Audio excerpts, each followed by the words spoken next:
গত ২৪ ঘন্টায় ডেঙ্গি আক্রান্ত হয়ে ময়মনসিংহ মেডিকেলে এক বৃদ্ধের মৃত্যু হয়েছে। সকালে হাসপাতালের সহকারী পরিচালক ডাক্তার মোহাম্মদ মাইন উদ্দিন বিষয়টি নিশ্চিত করেছেন। চলতি বছরে হাসপাতালে ডেঙ্গিতে আক্রান্ত হয়ে ৫ জনের মৃত্যু হয়েছে। হাসপাতাল সূত্র জানায়, গত ২৭ জুন ডেঙ্গি আক্রান্ত হয়ে চমকফুল হাসপাতালের মেডিসিন ১১ নম্বর ওয়ার্ডে ভর্তি হয়। পরে ২৮ জুন মঙ্গলবার মধ্যরাতে চিকিৎসাধীন অবস্থায় তিনি মারা যান। গত ২৪ ঘন্টায় হাসপাতালে ডেঙ্গি আক্রান্ত হয়ে ৭ জন ভর্তি হয়েছেন। বর্তমানে হাসপাতালে ১৩ জন ভর্তি আছেন।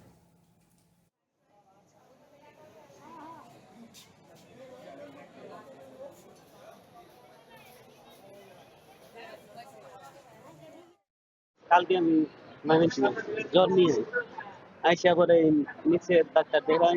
ডাক্তার ডাক্তার পরামর্শ ডেঙ্গু আগে পরীক্ষা করে। ডেঙ্গু পরীক্ষা ওইটার পরে ডেঙ্গু পজিটিভ। জ্বর হয়, তারপরে এদিকে বাসায় আসা হয়েছে, এদিকে রক্ত পরীক্ষা করে পরে ডেঙ্গু আক্রান্ত হই, তারপরে হসপিটালে এদিকে আসা হয়। জ্বর এখনো থামে নাই, টেস্ট করছি প্রান্ততে, পরে বলছে যে ডেঙ্গু।